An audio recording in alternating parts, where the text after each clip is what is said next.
O Dr. Paulo não caminhava pelos corredores do Hospital Santa Luzia.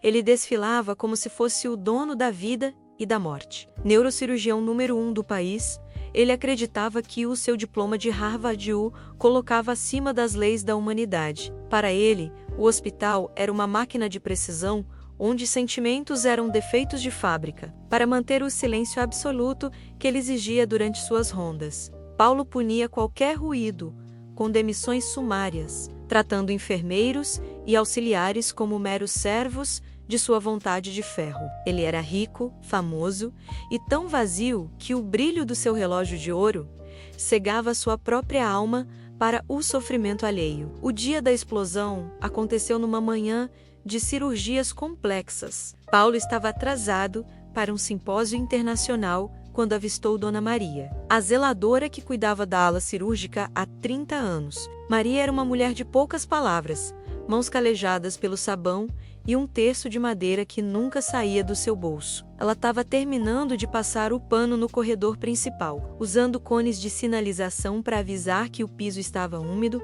mas para Paulo, aquelas placas eram um insulto à sua pressa. Em vez de contornar, o médico avançou com fúria, chutando o balde de água suja de Dona Maria, espalhando o líquido por todo um mármore impecável. O escândalo foi ouvido em toda a recepção. Paulo gritou que ela era um estorvo. Uma analfabeta, que não entende de higiene e que, se a visse na sua frente de novo, ela estaria na rua com uma mão na frente e outra atrás. Dona Maria, sem levantar a voz, ajoelhou-se para recolher o balde com uma dignidade que o doutor nunca teria. Ela olhou para aquele homem transbordando ódio e com uma doçura que fez o estômago de Paulo dar voltas. Disse apenas: "Deus lhe abençoe e lhe dê luz, doutor U. Senhor é um homem muito pobre por dentro." Paulo soltou uma gargalhada de deboche, limpando a gota de água que espirrou no seu sapato de cromo, sem imaginar que a pobreza que ela mencionou estava prestes a bater à sua porta com a força de uma tragédia. É de dar um nó no peito ver alguém sendo humilhado assim no seu local de trabalho, não é? O Dr. Paulo acha que o jaleco branco faz dele um deus, mas ele se esqueceu que o mundo dá voltas e que ninguém é melhor que ninguém por causa de cargo. Se você também está com o sangue fervendo e quer ver esse médico arrogante aprendendo a lição mais dura da sua vida, deixa o seu like agora mesmo para a gente mostrar que o respeito vale mais que qualquer diploma. Paulo saiu dali, batendo a porta, sentindo-se o dono da razão. Ele não sabia, mas o relógio do destino tinha acabado de começar uma contagem regressiva para o seu pior pesadelo. Enquanto ele planejava a sua próxima viagem de luxo, seu filho pequeno, Lucas, a única coisa que ele amava de verdade, estava prestes a cruzar o caminho de um motorista imprudente, transformando a vida do doutor inabalável num labirinto de culpa e impotência. O silêncio que se seguiu ao milagre no Hospital Santa Luzia não era de morte, mas de um renascimento coletivo. Dr. Paulo não esperou o relatório final dos colegas. Ele ignorou a própria dignidade e correu pelo corredor, interceptando Dona Maria antes que ela chegasse ao elevador de serviço, para garantir que a sua redenção fosse tão pública quanto a humilhação que ele causou. Paulo fez algo que paralisou toda a recepção. Ele caiu de joelhos exatamente no mesmo lugar onde dias atrás havia chutado o balde daquela mulher. O melhor neurocirurgião do país estava ali, no chão de mármore, segurando as mãos calejadas de Maria e chorando com um desespero que nenhum milhão no banco poderia aliviar. "Me perdoa, Maria. Eu fui um lixo, eu fui cego", soluçava Paulo, beijando as mãos que ainda cheiravam a sabão e que acabaram de salvar o seu mundo. Maria, com a serenidade de quem conhece o valor da alma, não o tratou com desprezo. Ela o ajudou a levantar com a mesma ternura que usou com o pequeno Lucas. "Não peça perdão a mim, doutor. Peça ao tempo que o Senhor perdeu se achando maior que os outros. A oração só abre a porta, mas é o respeito que mantém a gente dentro da casa de Deus", disse ela, com uma sabedoria que Paulo levou décadas para entender. Ele percebeu que o seu diploma na parede era apenas papel, enquanto o terço no bolso dela era a verdadeira arma de poder. A mudança de Paulo não foi apenas um susto passageiro, foi uma reforma administrativa e espiritual completa, para garantir que nenhum outro funcionário fosse humilhado naquela rede. Paulo usou a sua fortuna pessoal para criar a Fundação Maria da Limpeza, um fundo destinado a dar bolsas de estudo para os filhos dos auxiliares e garantir salários dignos para quem mantém o hospital de pé. Ele trocou o relógio de ouro por uma postura de servidor, passando a cumprimentar cada faxineiro pelo nome e a ouvir a equipe antes de tomar qualquer decisão. A arrogância do neurocirurgião morreu naquele corredor e, no lugar dela, nasceu um homem que aprendeu que o sucesso de uma cirurgia começa na limpeza do chão e termina na humildade do coração. A história do Dr. Paulo e da Dona Maria prova que o mundo não gira. Ele capota para ensinar onde realmente mora a grandeza. Quem diria que um balde chutado seria o início da maior lição de vida desse médico? Você também acredita que a oração de quem é humilde tem mais força do que qualquer cargo de poder? Se você ficou com um coração quentinho, com esse final feliz, onde a justiça foi feita e o milagre aconteceu, deixa o seu comentário final celebrando a vitória da Dona Maria e a nova vida do pequeno Lucas. Meses depois, a cena final mostra Dr. Paulo e Lucas, agora totalmente recuperado, caminhando pelo pátio do hospital com o maior buquê de flores da cidade. Eles não estavam indo para uma reunião de diretoria, estavam indo celebrar o aniversário da dona da escola da vida. Paulo olha para o filho e entende que a maior herança que ele pode deixar não é o seu império médico, mas a lição de que o caráter não se mede pelo que você veste, mas pela forma como você trata quem não tem nada a oferecer. No jogo do destino, o Dr. Paulo perdeu o pedestal, mas a Dona Maria jogou a moeda da fé e acabou ganhando uma família inteira de gratidão. O sol se pôs no horizonte, iluminando as janelas do hospital, provando que a luz sempre encontra um caminho para quem decide caminhar. Na verdade, assim que as palavras de Dona Maria saíram como um sopro de esperança, o ambiente da unidade de terapia intensiva pareceu vibrar de uma forma que os livros de neurologia nunca descreveram. Paulo, com os olhos arregalados do lado de fora do vidro, viu o que a sua ciência jurou ser impossível. O monitor cardíaco, que antes mostrava um ritmo fraco e irregular, soltou um apito longo e agudo, seguido por uma batida firme e rítmica, que parecia uma música de celebração. O ponteiro da pressão arterial, que estava no limite da falência, subiu em segundos, estabilizando-se exatamente onde deveria estar. Para um médico experiente como Paulo, aquilo não era apenas uma melhora. Era como ver um motor fundido voltar a funcionar sem que ninguém tivesse tocado em uma única peça. Mas o choque real veio logo em seguida. O pequeno Lucas, que estava preso no silêncio do coma profundo há dias, soltou um suspiro longo, como se estivesse voltando de um mergulho em águas profundas.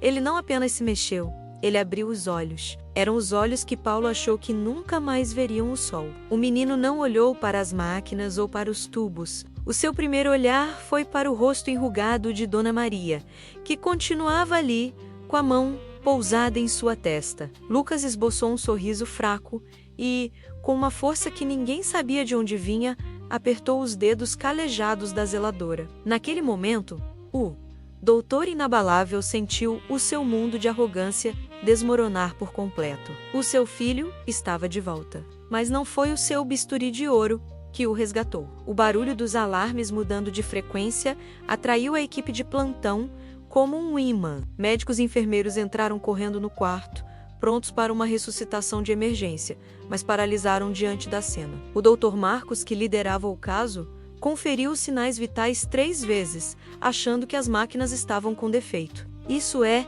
clinicamente inexplicável, Paulo. A atividade cerebral voltou ao normal em segundos e os danos sumiram. Eu nunca vi nada assim em 20 anos de profissão, exclamou o médico, enquanto as enfermeiras choravam de emoção ao verem um menino tentando balbuciar as primeiras palavras. Maria, com humildade de quem acabou de cumprir uma tarefa simples, apenas se afastou da cama, guardou o terço no bolso e pegou o seu balde, pronta para voltar ao seu trabalho silencioso. Gente, dá para acreditar no tamanho desse milagre? O mundo não gira. Ele capota para colocar a gente no nosso devido lugar. A ciência disse não, mas a fé daquela faxineira humilhada disse sim e trouxe o menino de volta do abismo. Você também sente um alívio gigante quando a justiça de Deus aparece para calar a boca de quem se acha superior? Se você está com a alma lavada com esse despertar do pequeno Lucas e quer ver a cara de tacho desse doutor arrogante, deixe o seu comentário agora mesmo. A fé move montanhas. Paulo continuava estático no corredor, sem coragem de entrar no quarto. Ele olhava para as próprias mãos, menos as mãos que chutaram o balde de Maria. E sentia um nojo profundo do homem que ele se tornou. Ele percebeu que, enquanto ele se orgulhava de salvar vidas com técnica, ele era um analfabeto no idioma que realmente importa, o do amor e da caridade. O milagre estava ali, respirando sem a ajuda de máquinas, e a gentalha que ele tentou expulsar era agora sua única ligação com o sagrado. A cura do Lucas tinha sido um sucesso, mas a cirurgia mais complexa de Paulo estava apenas começando, a reconstrução do seu próprio coração. A madrugada no Hospital Santa Luzia tinha o peso de um funeral prolongado. Às 3 da manhã, o silêncio da UTI era apenas interrompido pelo bip solitário dos monitores. Um som que lembrava Paulo a cada segundo que o tempo de Lucas estava se esgotando. Ele estava sentado no banco do corredor, com o olhar perdido, quando viu um vulto se aproximar da porta da suíte 102.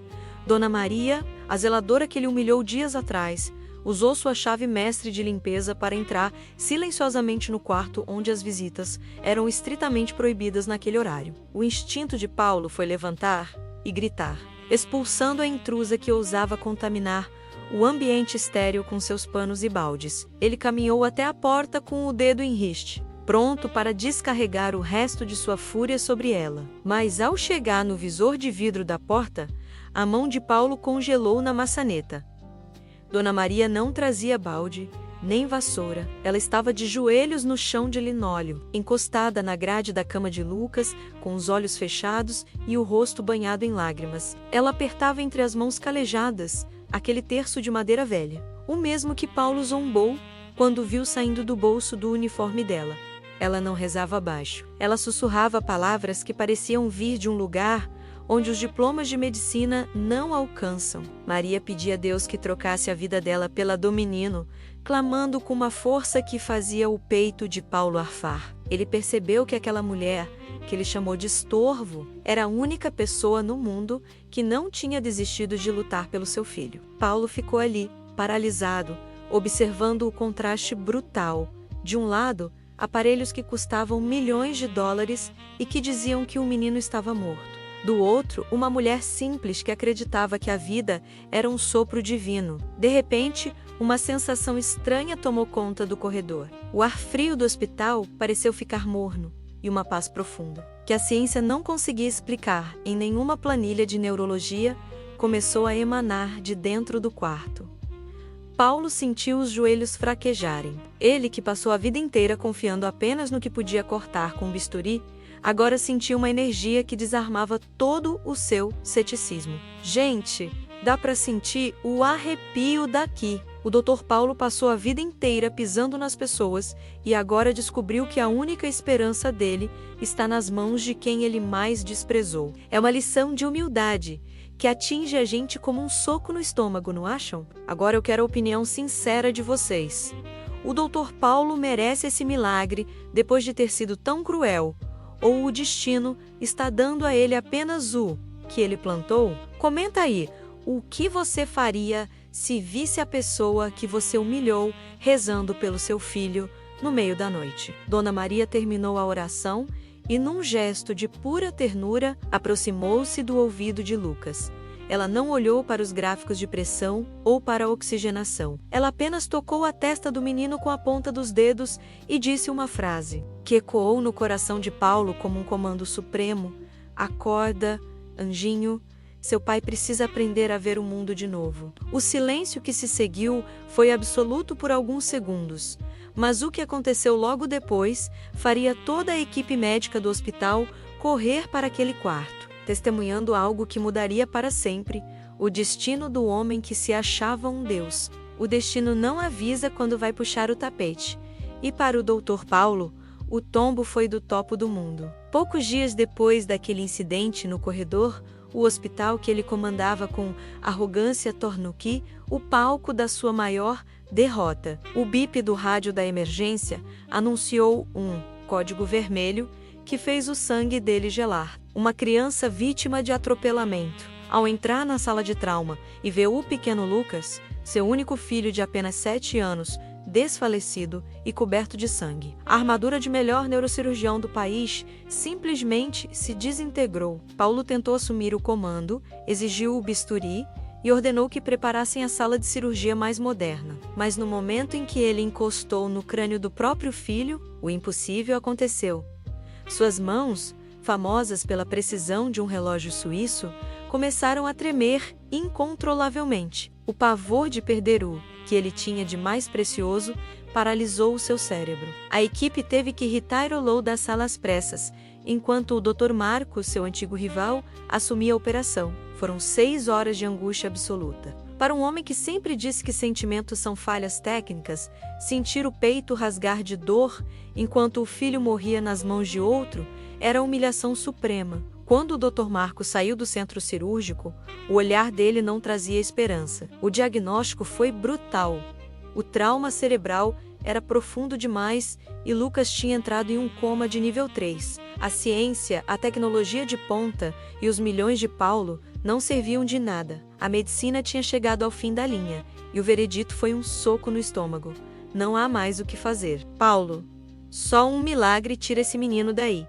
Dr. Paulo, o homem que gritava com a limpeza e humilhava enfermeiros, agora estava sentado no chão do corredor da UTI, com a cabeça entre as mãos e o jaleco manchado de lágrimas. O relógio de ouro em seu pulso continuava marcando o tempo, mas para ele, o mundo tinha parado. Ele olhava para as portas duplas de vidro e sentia o peso da sua própria impotência. Ele era o melhor, ele tinha o dinheiro, ele tinha os contatos, e ele não podia dar um único fôlego para o próprio filho. Nesse momento de escuridão total, onde os aparelhos dizem que a vida acabou. Você acredita que a fé ainda pode abrir uma porta que a ciência fechou? O que o Paulo deve fazer agora?